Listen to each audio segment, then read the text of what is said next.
The following is rated not safe for work. It contains strong language, adult situations, and lots of spoilers. Discretion is advised. In the criminal justice system, cinematic-based offenses are considered especially heinous. The dedicated attorneys who investigate these villainous films are members of an elite squad known as the Reels of Justice. These are their stories.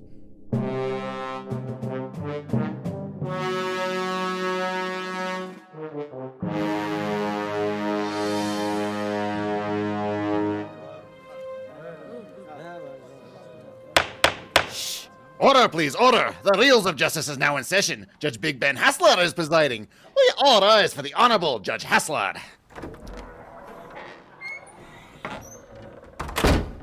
Be seated. Welcome to the Reels of Justice. Today we are hearing the case of the people versus Xanadu.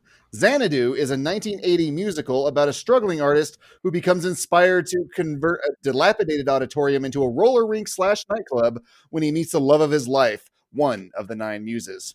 For those of you unfamiliar with our court proceedings, we are here to determine if this film is guilty of being a bad movie. As always in this courtroom, films are to be considered excellent until proven awful, and the burden of proof lies upon the prosecution to prove beyond the shadow of a reasonable doubt that this film is guilty.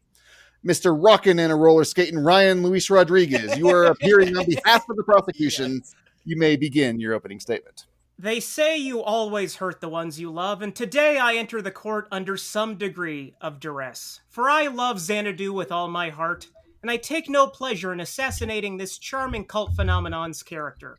That said, proving Xanadu is guilty of being a bad movie is not a hard case to make, so I shall place my mercenary cap atop my luscious 80s locks once more and do just that. Ooh, such a nice cap. Through a rock-solid 4-quadrant argument, I shall remind the knuckleheads in the jury of Xanadu's many unfortunate quality deficiencies. Deficiencies so glaring that even someone deeply under its thrall, such as I, could acknowledge them. In the Reels of Justice did Ryan Luis Rodriguez a stately pleasure court decree. This movie definitely be bad. On that, you shall agree. Thank you. Who do you call knucklehead? All of you, you're all knuckleheads. Thank you, Mr. Rodriguez. Appearing on behalf of the defense, it's Mr. Rico E. Anderson. Please present your opening statement. Hello, Your Honor, and members of the court and people out there in radio/internet land. I would like to say that, first of all, keep in mind, if you will, there is good cheese and there is bad cheese. Xanadu is all the good cheese one can muster, digest, and feel good about eating. Xanadu is a combination of the best of what we lived through and survived in the 80s. It is the best of some of the hottest females ever to hit roller skates. It's the best of all things classical, nostalgia, the legendary, rest in peace, Gene Kelly, and the one and only Olivia Newton-John, Giggity. And I would like to put forward that you all refer to me as the big cheese from this point forward.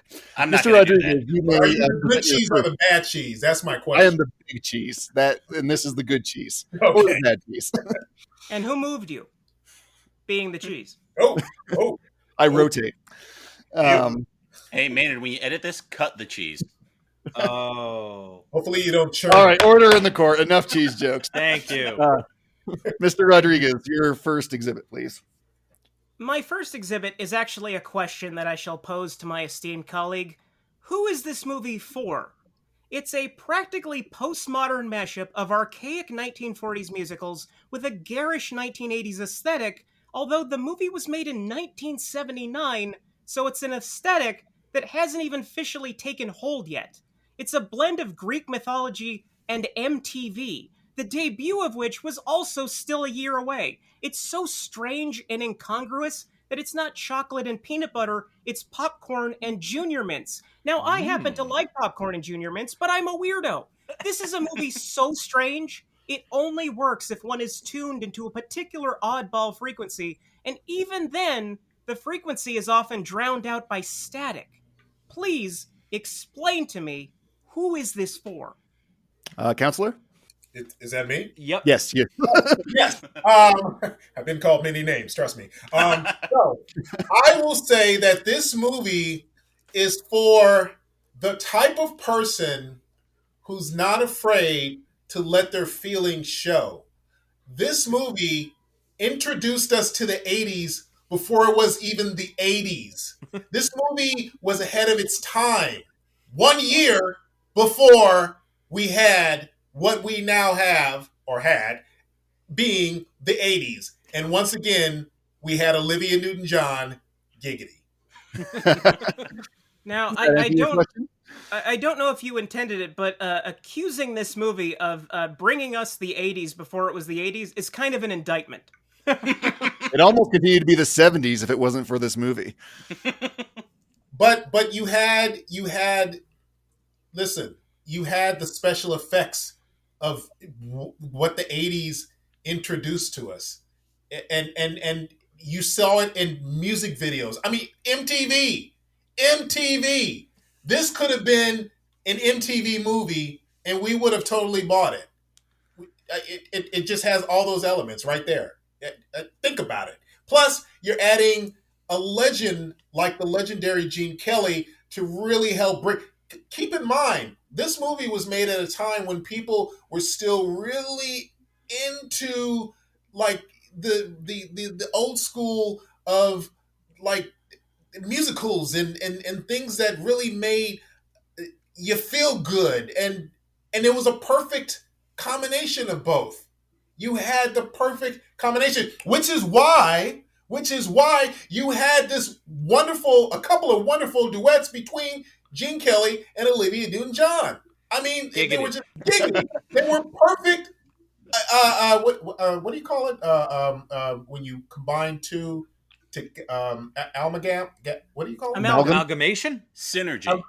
Yes, all of that. Yes, I mean, come on, that one song. Forget about the blues tonight, sweet thing. We can't infringe on copyright here, Mr. Anderson.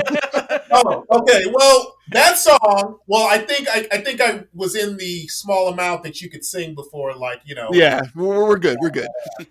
But okay, I'll keep in mind. But you had a couple of wonderful duets that really did bring both together.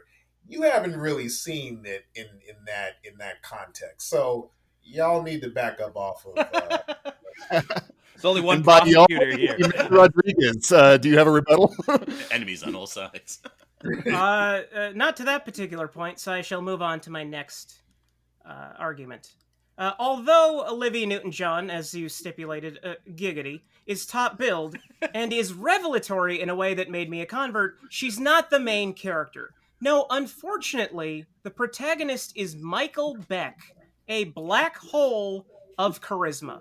I don't care about Sonny Malone in any way, without even getting into his name, on loan from a gangster in a forgotten episode of The Untouchables. Whenever he's the focus of scenes without Gene Kelly or ONJ to anchor them, my interest wanes. He can't lead a film, and yet he's expected to here. And a fail. Your Honor, can I speak on behalf of the late Gene Kelly, aka Sonny Malone, please? Sure, please do. I would like to say, first of all, obviously, if you haven't figured it out by now, huge Gene Kelly fan. But this is something that you all, plus the general public, even some of the most die-hard Xanadu fans, did not know. Xanadu is technically a sequel to a 1944 movie called Cover Girl, starring Gene Kelly, who played, what's his name? Danny McGuire. No, Sonny Malone Danny is Michael McGuire. Beck. Yeah. Danny McGuire, yes. That's what I said, Danny McGuire. That's what he said. That's what he said. Yeah. It's not Sonny Malone. So, with that said, this is a loose sequel to which, and Gene Kelly kills it. Even at his old age, at the time, he was still rocking the smooth moves. So, you know, yes, Danny McGuire may not have been the first billing, and yes, Sonny Malone did have some cheese that could be questionable in terms of good or bad. But, Nobody cut it here. but at the end of the day, no matter what you did when you came across any line from Sonny Malone, you always had Olivia Newton-John giggity. So, Mr. Rodriguez, does Gene Kelly have enough charisma for the both of them? I would say he has a certain reservoir of charisma. I don't think that he has enough to compensate for the what's the proper word? Shittiness of Michael Beck. That is the legal term. Thank you, Mr. Rodriguez. Your next exhibit, please. Okay. So the other day, I tried to diagram the story of Xanadu, and here's what I came up with. A mediocre artist somehow frees Greek goddesses from a Venice Beach mural. One of these said goddesses, with an Australian accent no less, feels emboldened to inspire him to open a roller rink nightclub inside the Pan-Pacific Auditorium with a former band leader whom she inspired back in the 40s. Aren't muses supposed to inspire like science and literature and art? I'm pretty sure that America was lousy with roller rinks at this time. She could have inspired someone to cure cancer or become the next Picasso. If I were Zeus, I'd be more upset that my daughter used her skills for something so pedestrian instead of being pissy about her falling in love with a mortal. Please explain what the hell is going on in this film. Hey, they said right there in the film, can't remember where, but I just do know that I remember, they said, everybody, and I'm paraphrasing here, everybody needs a muse. And at the time when they were about to open, and that dude was sitting there next to Gene Kelly, he was looking at Michael Beck and Olivia Newton-John giggity dancing, and he was like, man, why couldn't I have painted that album cover? To which Gene Kelly looks at him and goes, again, I'm paraphrasing, you'll get your chance, which is to say that everybody deserves a muse, with the exception of a few people, and I'm not going to get political here. But I will say everybody, 99.9.8% of the population, maybe 75% of the population of the planet Earth deserves 63%. Really dropping. It's been a rough couple of years. His high school years are flashing back before his eyes. Yeah, I know. 20 years later. Okay, fine. Everybody sucks. No. Everybody, with a few exceptions, deserves a muse. So, whether it's Sonny Malone, whether it's Danny Maguire, whether it's the schlep that was looking at Olivia Newton-John giggity and saying, damn, I wish I would have painted that cover and I would have got someone as hot as Olivia Newton-John giggity. Everybody, with the exception of a few people that we all know, deserves it. Mr. Rodriguez, giggity? So the point of the movie is that everyone deserves a muse, no matter how stupid their dream is. Okay, answered and accepted. Who hurt you, Ryan? So what exactly, though, holds the plot together? Like, how does his artwork at the beginning of the film unleash these muses? I don't know. All I know is this. Whatever Olivia Newton-John giggity had, she had a huge crush on this dude. How many times have we looked at hot chicks and... Today? You don't have to answer that. We're not on trial here, Rico. Oh, I mean, before marriage and girlfriends and all the things that have us locked down where our significant others may be looking at and goes, how many times have you been looking at hot chicks? No. How many times have we looked at beautiful women and seen their boyfriends and we were like, how on God's green earth did he get her? Okay. So I see. I call it a day that ends in Y. Yeah.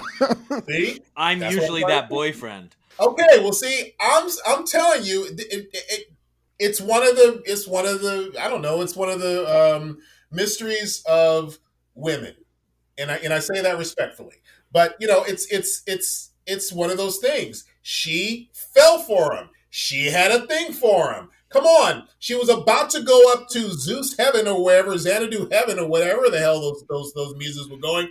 And then you saw them all going up in the clouds. And then Olivia Newton-John Giggity was like, I'm going back down. You know, she ends up on the Santa Monica Pier. She ends up running into Michael Beck. He ends up chasing her. He ends up going up to two random women that he never even met before and was like, I need to borrow your moped. And they just decided, hey, sure, why not? For some popcorn, mind you, there was collateral. Well, okay, fine. But still, just out of the blue, I need to borrow your. I mean, hell, if that was the case, why do I need a car? I got an audition. I need to borrow your car. I don't know you, just saw you. So, hey, it's proving that, come on, Janet Jackson was dating Jermaine Dupri. Oh. Chris Rock made a joke that meant everybody had a shot at Janet Jackson. It's funny. So that's it. That's all I got. She liked him. Do we know why? Hey, maybe he made her laugh. I don't know. Maybe his painting made her go, wow, I love this guy. It was the hit. Yeah. I would like to thank the defense for announcing to the court that he also has no idea what is happening in this film. I object, Your Honor. I pretty much laid it out in a way where people can seriously stop and go, yeah, I get that. And I still don't understand why. Women are mysterious. I don't get them. I think that's the answer. Hey, you know, so. Now, just to piggyback on this, so at the end of the film, the big nightclub is essentially just a roller rink with a homeworld platform in its center. Now, I would like to know exactly why that required divine inspiration to make. It's a fucking roller rink. We have those. We have better ones. Did we have better ones in 1980, Mr. Rodriguez? Oh, I'm sure we did. We had to have. They didn't become popular out of nowhere. They had to have some good ones at that time.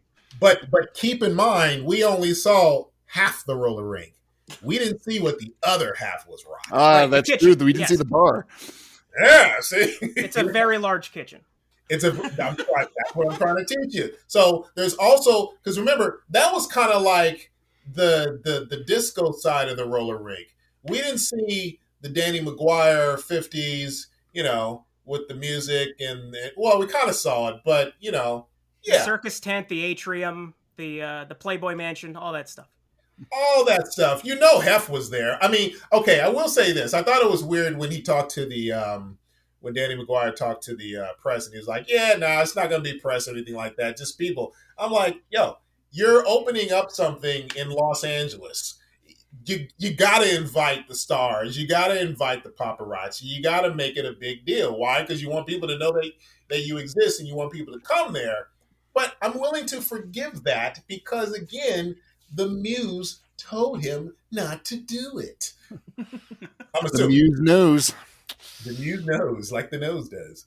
So that's all I got. Well, for now, you know. Mr. Rodriguez, do you have further points to bring up? Yes. My final argument is the most damning.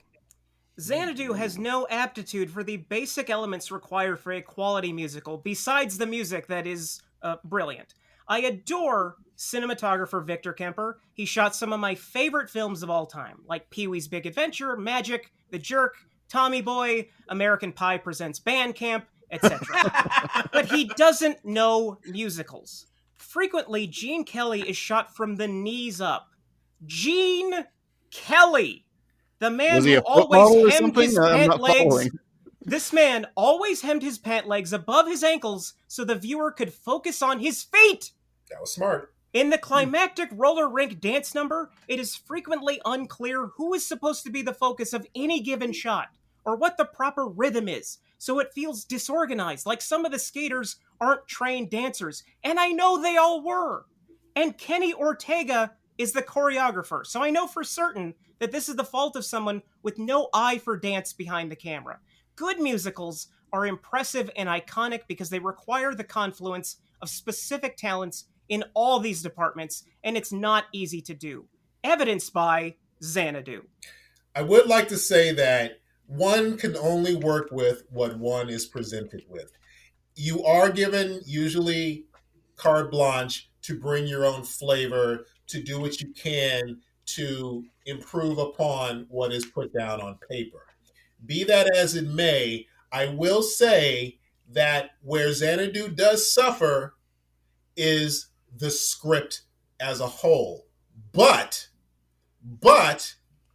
with what was presented to the director and the choreographer, I thought they did a wonderful job by taking basically a pig and putting lipstick on it. Okay? So you have to look at the fact that he could only work with what he had. Had it been a better script, it would have been a better musical. But personally, I thought it was an awesome musical because, again, there has to be room for cheese and also nostalgia. If nostalgia is in there, then it almost cancels out everything else that would pretty much cancel everything else. So we have these things that are the draw. We have, again, we have music. We have basically the end of the 70s, which was big on roller skating. You had still a huge nostalgia that loved the old musicals that Gene Kelly was a part of. And you have a woman who was coming off the success of many different other films like Grease, where people already knew her and fell in love with her, like I did. Me, huge crush on Olivia Newton-John. If you hadn't already figured it out yet, giggity. So, with all that said, many things made up for things that technically would have made you stop and go, where is the off switch? Or in this case, I'm walking out the theater. I think this movie did what it needed to do with what it had, and even today, it still stands the test of time as nostalgia. Cheesy nostalgia, but nostalgia altogether. Also, one last part, I just want to say this as well. It also has a cameo appearance by a gentleman who I have to give homage to, who recently passed away a few months ago. His name is Adolfo Quinones, aka Shabadoo, who was a huge breakdancer back in the 80s. He's at the end of the movie during the Xanadu scenes, but he was the star of the movie Breakin' 2. He did Tango Electric and Cash. Boogaloo. Electric Boogaloo, baby. And he was like a legendary breakdancer. So he was in it as well. So I wanna give a shout out to Shabadoo. Shabadoo, baby. And yeah, so I think that deserves that. But anyway, so that's my whole that's my thing. I would like the record to show that the defense did not directly refute anything I just said. Thank you. So noted. Was that your last point, Mr. Rodriguez, or do you have yes, another it was. one? I rest my case. All righty. Mr. Rico E. Anderson, you may present your case. I thought that's what I was doing this whole time. You can also You're just refuting him. You can present new evidence if you'd like. Yes, you can bring up anything that I didn't bring up in my arguments. Let me see. Well, the music, ELO, Electric Light Orchestra. How can you not like what they do? How can you not love what they do? I think they did some of their best music with this musical. I mean, yeah, we got their greatest hits. Yeah, we got the Flash Gordon soundtrack, but we got Xanadu and we got ELO rocking it. Plus, we got Olivia Newton-John, giggity, singing some of her biggest hits from this. I mean, she's beautiful. She has a beautiful voice. She can roller skate. You had the Muses, who, if I'm not mistaken, were played by not only Soul Train dancers, but I think there might have even been like solid gold dancers and stuff like that. So you had the music was everything. I mean, the music, it was such a great variety of music. And again, combining like the old school music with the new school music with that one song, oh man, how can you not be blown away by this music? How can it not be feel good? Just feel good, even though the cheese may be questionable in that. Mr. Rodriguez, how can you not be blown away by that music? Well, first of all, I second that the soundtrack is amazing. It's my favorite of the decade. But if we were here to just talk about the soundtrack, then the soundtrack itself would be on trial. Unfortunately, we're here to talk about the movie for which the soundtrack Singles was of made. Justice, our new spin-off podcast coming out next week. Yeah. Oh, it's coming. Yeah. I just think that I'm right and you're wrong. So It would be a short show. If you're right and I'm wrong, but I agreed with you that the music was great, so does that mean by Oh process no, we need to of go back to the elimination chart. that it's not good? no, we can agree. We can agree on this. I don't mind agreeing on this because Okay. you almost have to be a fool to not like the music. I don't care what kind of music you like. You can't not like this music. You know, be it. Sounds like the whole court's in agreement. I'm sorry, what? Sounds like the whole court's in agreement with you. Consider that. Put that point on the board there, bailiff. All right, let's put the 1 point on the board versus my 12. Such a bitch. Your next point, Mr. Anderson. You know what?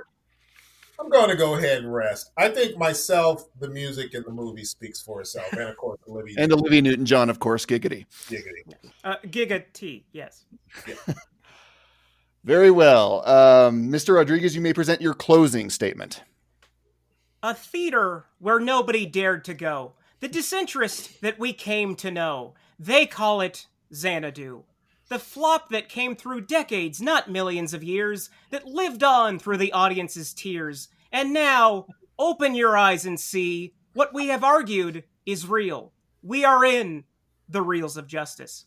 If I had my druthers, I would be the one defending this film today, but alas, it was not meant to be. It saddens me deeply to poke holes in this particular canoe, but it saddens me even more deeply that it wasn't difficult to do.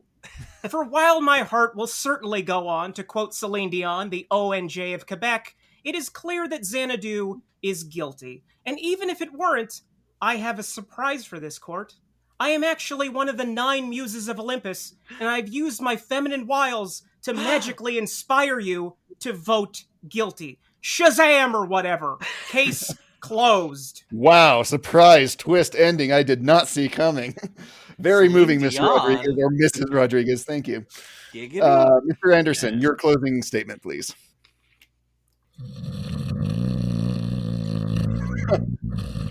Shall we enter that into the record, bailiff? Oh, sorry, gentlemen. 2 snorts or 3? Yeah, the answer is yes. All right, first of all, I was in and out of sleep there. I thought I heard one of you guys say that you were one of the muses, but that's impossible. I could not have heard that because that would have just been weird. Okay. Perjury is a crime, Mr. Rodriguez. Listen.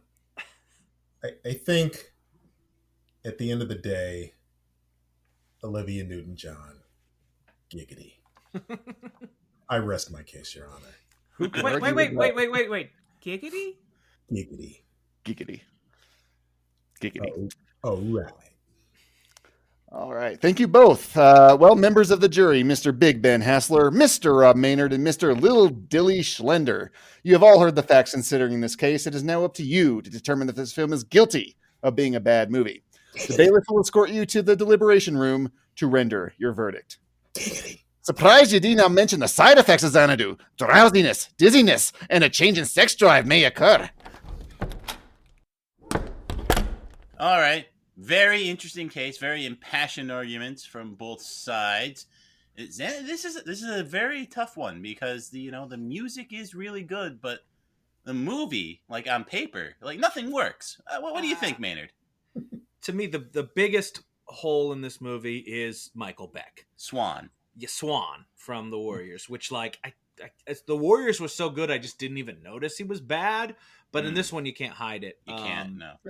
Now, if this movie had gotten somebody with what's that stuff that performers have? Charisma. Or what's the other one? Talent. That's the one. If he had some talent, this could have been a bang out, huge musical. Open and shut. Yeah, it would have been done. But he can't sing, he can't dance, and he can't act. And so he's just... What does he do? He looks good. He's like our star, essentially, like the protagonist. Right, exactly. He is the star. This whole movie would be better if they just cut Swan out of it, and it was just like Gene Kelly meeting up with his old muse to rebuild the ring. Yeah, for one last hurrah, do like a Field of Dreams thing. It would have been great. Well, I think it would have been cool if they kind of equaled it out a little more, because you know I'm down for the whole love interest type story thing. Older guy, you know, trying to find his you know, basically get his groove back, and you know he has like that is a good point. But somebody get this lawyer out of the jury room. Lawyers are not allowed in the jury room right now. Sorry. You gotta get a lock on that door at some We point. gotta lock that door. They sneak in here. Hey all guys, the I'm time. here too. What's going on? I just had to get my water and my cell phone. Sorry, guys. As you were. Well, the problem Maybe is we like, should have put push the door and bathroom only the through bottom the locks. deliberation room. That's where we went wrong. I have to answer my Instagram messages, so please continue. So yeah, if they had just done that Field of Dreams kind of angle, I think we would have had more. So that to me, that's the big negative of this movie. And it's unavoidably negative. There's Yeah. no positive spin on that, I agree. The simplistic plot, you know, which the prosecution brought up, I mean, yes, it's simplistic. How complex does it need to be as a musical? You know, it doesn't need a it's lot. just stringing the songs together. You need an A story, a B story, and a C story to just set up a roller rink. Yeah, Yeah, really I mean, is just Singing that. in the Rain is about a movie that you barely get to see during the, you know what I mean? So like musicals can be kind of simple. So yeah, and then to me, the strength of the movie is the music. But I think you have to like ELO. I'm sure there are people who don't, but I mean, I love ELO, and so yeah, I'm a big ELO fan combining myself, ELO with ONJ, you got ELONJ, Alange. OMG. It was, and I was a big fan of Alange. Ben, why don't you extrapolate on some stuff for us? Well, I agree that the soundtrack is great. No one disagrees there. I also agree that he's a black hole of charisma. I don't think anyone disagrees there. Gene Kelly is fantastic. I don't think I've even really seen him before, but this guy, my eyes were glued to him anytime he was doing anything. He's just oozes class in a way that I rarely see. That Gene Kelly's got a promising future. Keep your eye on that kid. Keep your eye on him. Yes. Oh, I hate dress up sequences. I hate them. And yet when he's in it, I'm hypnotized. I don't know what to say. I don't know who told him some of those ideas were good. I remember that was happening. Like, are we about to watch a montage of Gene Kelly trying on outfits? And we were. But I was here. I was there for it. So yeah, to me, you know, yes, Beck is so terrible. He didn't even have to audition, I believe. He just was looked like the right. fifth choice. Or yeah, something. they obviously want someone like Travolta, you know, someone good, and they couldn't get it. So to me, that's undeniably the real big weakness there. But I love the music. I love basically everything Olivia Newton-John and Gene Kelly do. A couple of the dance numbers go a little bit longer than hold my interest, but maybe if they were filmed more dynamically, they'd be better.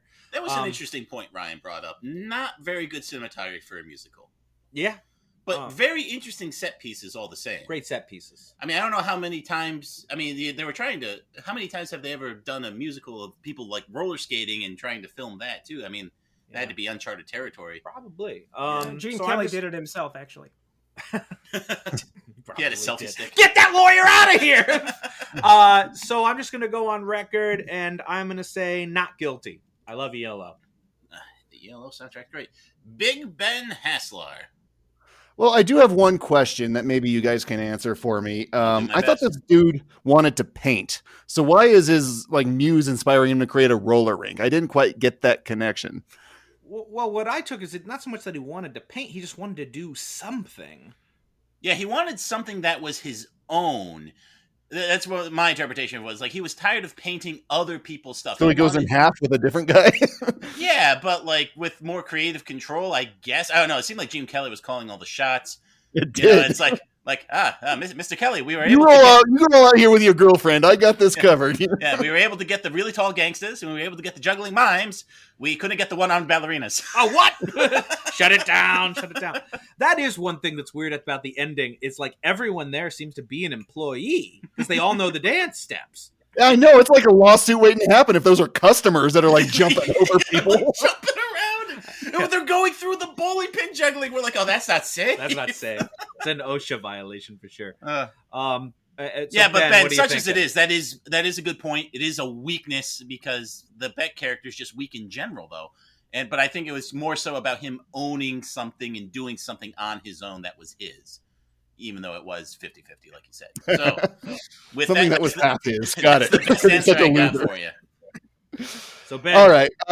Well, this movie is not for me, but I do see the merit in it. So I am also going not guilty. All right. And I want to respect, because I know where Ryan's coming from, because I had to prosecute Showgirls. Ryan loves this movie. And He doesn't want your pity vote. And here's the thing. I'm not going to give him the pity vote out of respect, because I got to say not guilty. Everything about this movie worked for me. I just loved it too much, and Rico's passion about cheese really resonated with me. Giggity. Giggity. All right, so then we got a verdict. Oh, yes, we do. And since I'm the foreman, it's my job to say, let's go tell that handsome judge. Have you reached a verdict, Mr. Foreman? Your Honor, we have. In the case of the People versus Xanadu, we find the defendant not guilty. All right. Well, the verdict is so rendered. As such, I decree more roller ring themed films should be created. Yay! Akator, East, El Dorado, get on it. Yeah, that's right. That's what I'm talking about. See? All right. No so one now- likes a sore winner with Rico. Yeah. This is Gilbert N. Sullivan for the Gabagoo Gazette, reporting to you live from outside the Reels of Justice. Mr. Ryan Luis Rodriguez, would you care to share your thoughts on the jury's verdict? I have another twist to reveal. I tanked this entire case on purpose. I thought I would put in some subliminal messages throughout. Turns out that wasn't very effective, so I just flat out told you how much I love this movie. I am very pleased to learn that it is not guilty. You were dropping dog whistles this whole time? Easy now. And I look forward to seeing you at your disbarment next week, Mr. Rodriguez. And here Gonna be a comes party. Mr. Open bar. Rico E. Anderson. That's Mr. me. Anderson, excuse Yes, sir. me, could we get a word on how you feel about today's verdict? You know, I'm feeling quite good. I'm feeling that justice was swift and you know, a little rocky at times. But I think at the end of the day, cheese prevailed. The cheese prevailed. Very good. That's all the time we have from the courthouse today. Let's go back to the studio for post-trial analysis. Hooray! Hey, all right. Great show. Good job, Rico. Xanadu couldn't find Thank you. guilty Thank you. I mean, you know, talk about pulling things out of my ass. Jeez. Yeah. Well, that's another show. Oh, And now okay. we can give Ryan a moment to really spill his heart about everything he loves about this movie. You got I 60 mean- seconds on the clock. You Go. mean I haven't been doing that this entire time? No, I adore this film. Actually, if you want to hear exactly everything that I love about this movie, I was a guest on a former defendant of this podcast's show, The Vern, who defended Scrooged, and his amazing show, Cinema Recall. I was lucky enough to do an entire episode on Xanadu, and it has a very special place in my heart. I love this movie. There you go. Shout out to the Vern. Hey, Vern. Yeah. Go, Vern. We love Vern. And Rico, you did a great job. Thank you. Let's ask you, what has been keeping you busy in these unprecedented times? You know, I've been like everybody else in pretty much the majority of the time, like last year, where we were all just pretty much in our homes and hunkering down and trying to stay safe and trying not to catch anything. And you know, I did what I could to stay creative in many different areas, and it was really cool that like around August, September, things started to open up in the industry, and I was able to shoot an episode of S.W.A.T. that came out. Yeah, and a little short story on that. We actually were supposed to be shooting the season 3 finale, and the season 3 was supposed of S.W.A.T. was supposed to have 22 episodes. They got to the 21st episode, then they had to shut down because that's when COVID hit a ton of bricks and everything was basically down. But they renewed the show and they decided to take that 22nd episode and make it the season 4 premiere. So we ended up shooting that episode and that aired. So I was able to do that. But I'm also on set shooting season 2 of Truth Be Told from Apple TV Plus. And that's a show that stars Octavia Spencer and Ron Cephas Jones from This Is Us, Mekhi Phifer. Yeah, Kate Hudson is joining the cast for the 2nd season, and so I've been fairly busy with that. We're on what's that show about?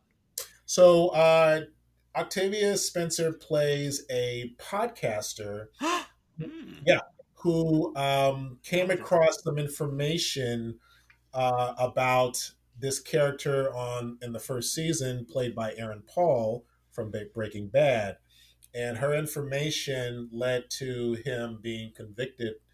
But later on, she finds out that the information that she had picked up actually was not the right information. It was basically false information. So she was trying to do what she could to try to get him basically out.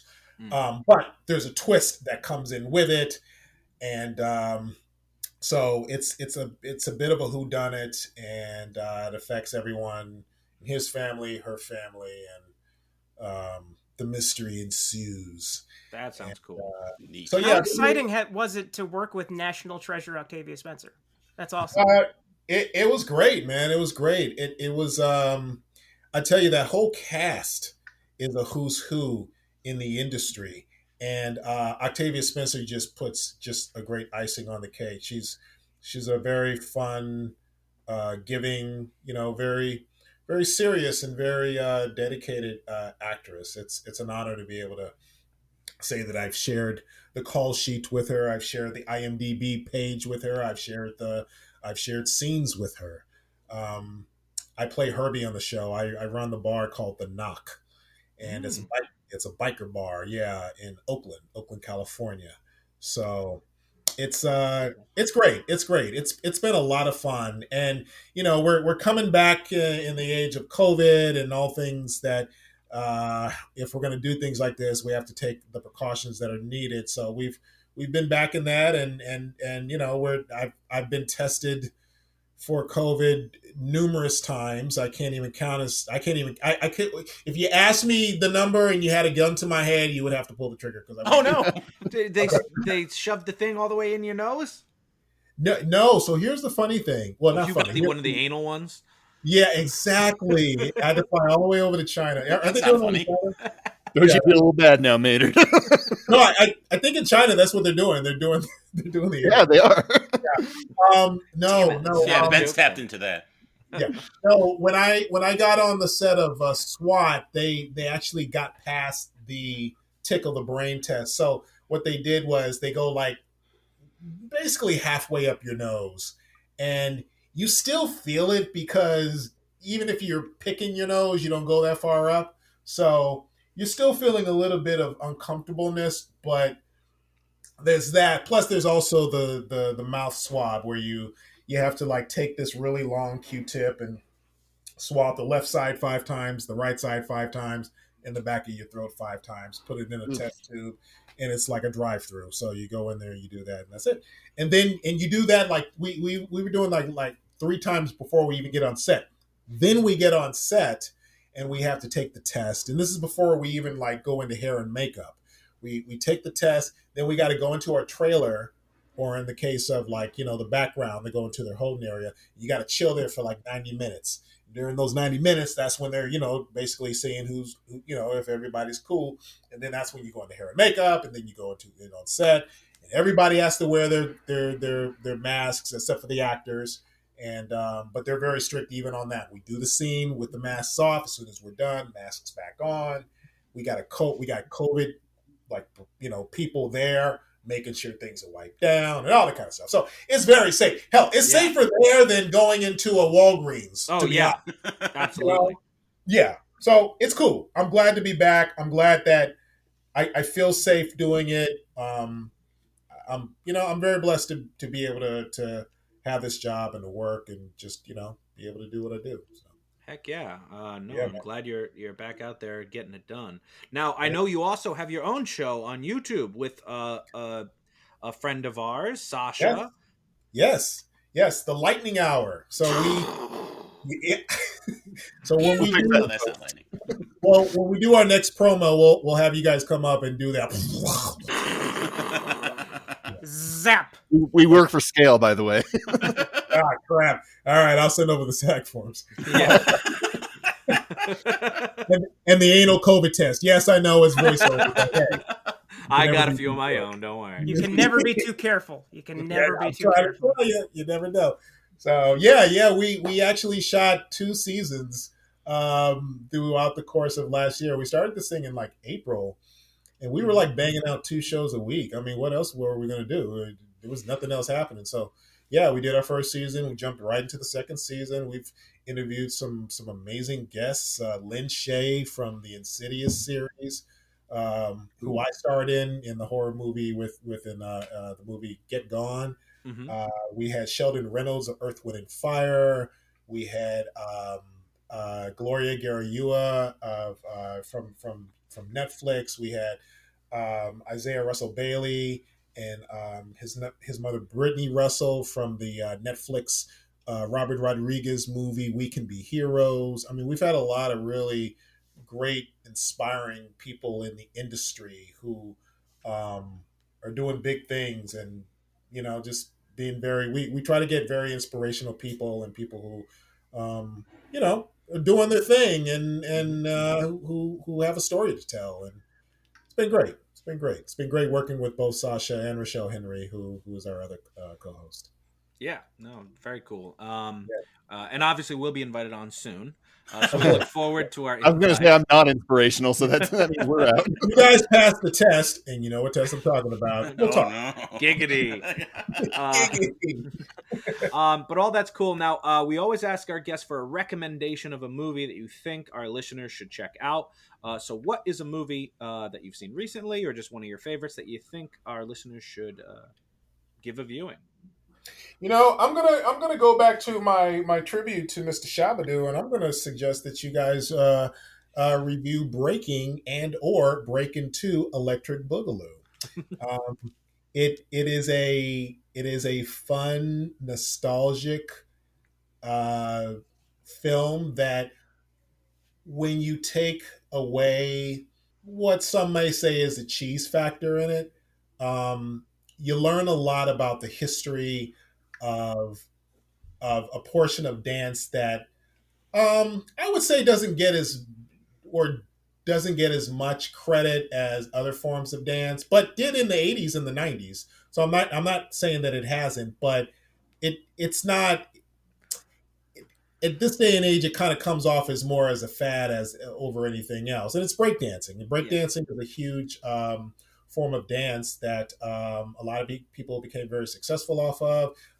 Like most dance, it derives from other forms of dance, and it's a fun movie. It's very nostalgic. It's in the 80s, and you kind of take a little time machine back in time to a time when things weren't what things are like today, with cell phones and the internet and just the wackiness of the world. Yeah, I don't even know where I would catch some breakdancing right now if I was in the mood. I wouldn't know where to go. Well, in the Anytime in film my living room, Breaking, Maynard. you could watch the film Breaking. You see? Yeah. I could do that. Or Breaking 2 Electric Boogaloo. Boogaloo. Which inspired the Lionel Richie song "Dancing on the Ceiling" when he's Hey! dancing on the ceiling. Well, a lot of old music videos from that era had breakdancing in it, Yeah. and actually Shabadoo was huge in a lot of those, because he was kind of like the go-to. It's like he was definitely one of the people that was on call for anything breakdancing related, which a lot of things like and a lot of artists tapped into it. like people like Lionel Richie, Michael Jackson, even. It's like all those artists back then. So yeah, Yeah. No, it's a great. fun movie. That is a great suggestion. Ryan, since you were the other counselor, what do you got for recommendation? My recommendation this week, I've chosen something like Xanadu that is light and bubbly and colorful and deeply enjoyable, released just days before we recorded this episode. It's called Barb and Star Go to Vista Del Mar. It feels like an artifact from another time, say the mid to late 90s, when comedies could be deeply weird, revel in their silliness, and manage to be riotously irreverent without losing a human core or muddy a deep reserve of sweetness. Barb and Star remind me of another immortal cinematic duo, Bill and Ted, and if you know me, you'll know what a high compliment that is. It's currently on VOD platforms and for rent on iTunes and Amazon Prime. Oh, pretty cool. Staying relevant. That's Ryan. He's always staying on top of his best choices. Old Ryan Relevant Rodriguez, we call him. Relevant Ryan Luis Rodriguez. Ben, what have you got for a recommendation for us? Just going off of the theme of musicals from the 80s, I'm going to go with the Blues Brothers, because if you can't laugh while the guys are playing rawhide while rednecks are throwing bottles at a cage of chicken wire, I don't know what will make you laugh. And speaking of rednecks, I saw Get Gone recently, and it was really good. I liked it. It reminded me of my one of my favorite X-File episodes, Home. Oh, thank you so much. It was fun to do, and big homage to the writer-director Michael Thomas Daniel, who deliberately put some things in there that really did give winks and nods to a lot of classic horror films. And it was fun to do. I mean, to say that you're gonna act opposite Lynn Shay is a wow moment in itself. And we shot in Cascade Locks, Oregon, and it was a lot of fun. I mean, it was an adventure. The design for that mask is so great; it's super creepy. I know, right?